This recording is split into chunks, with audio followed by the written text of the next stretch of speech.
To mark the Queen's Jubilee, 3,500 beacons are being lit across the UK and the Commonwealth. And joining me here for more on this is Professor Philip Murphy, who is Director of the Institute of Commonwealth Studies. Philip, good afternoon to you. Good afternoon. Just tell us a bit about those Commonwealth nations that will be celebrating this Jubilee weekend. I think the celebrations will be pretty low key. As you've already said, there's quite a powerful Republican movement building up in the Caribbean. And my colleagues on the Visible Crown research project, which looks at the Crown in the Caribbean, we haven't really been able to find very much except the lighting of the beacons going on there. And in Australia, of course, as you just heard, we've got a new prime minister with broadly Republican sympathies. So I think outside Canada, you're a bit pushed to find very enthusiastic celebrations of the Platinum Jubilee. And as I mentioned there, we've already had Barbados deciding to remove the Queen as its head of state. There is a lot of speculation that a lot of other Caribbean islands might follow suit. Do you think we are seeing the disintegration of the Commonwealth? No, you're not. I mean, you gave the date of 1931 for the founding of the modern Commonwealth. Some people would give the date of 1949. There isn't really a kind of clear date. It's an evolutionary process, really.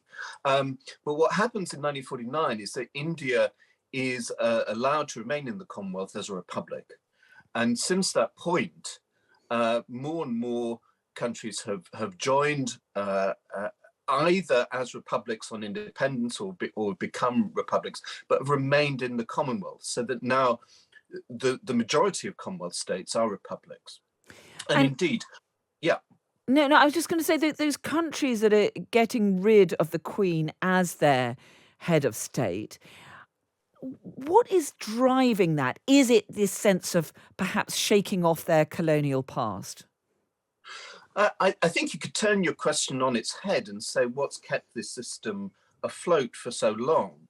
Because I think British officials in the 1960s, in the early 1960s, really didn't see that system of Commonwealth realms lasting for very much longer. They would have been astonished if we were talking about this, in 2022, because it just seemed natural to them that countries would want their own heads of state. So actually, in areas like the Caribbean, there's quite a strong emotional bond to the UK and a long association with British institutions. But republicanism has been bubbling under for a number of decades. And what's really kind of lit the fuse was the Black Lives Matter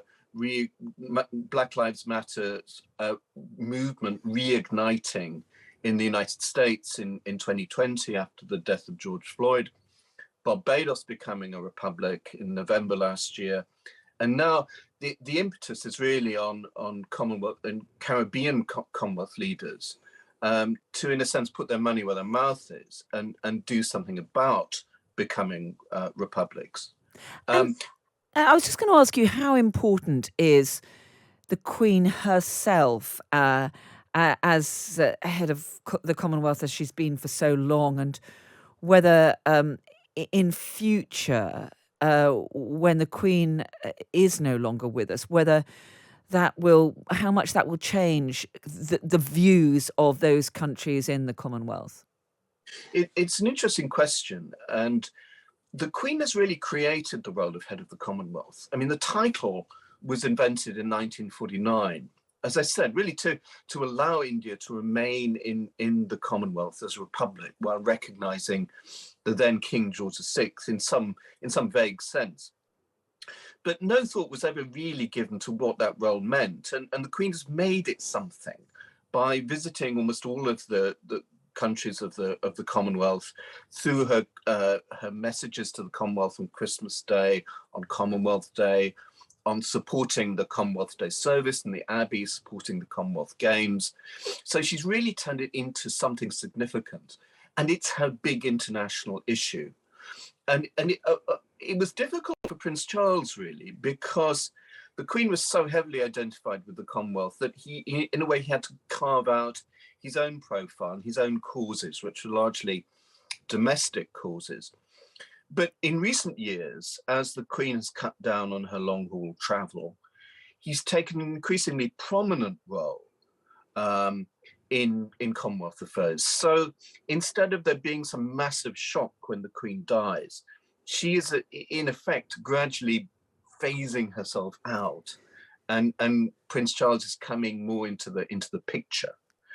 But And the other, yeah, do you think that once we, perhaps in the next few years, Australia, for example, which has now got a government with a long-term goal of becoming a republic, is going to move to remove the British monarch as head of state and move to becoming a full republic?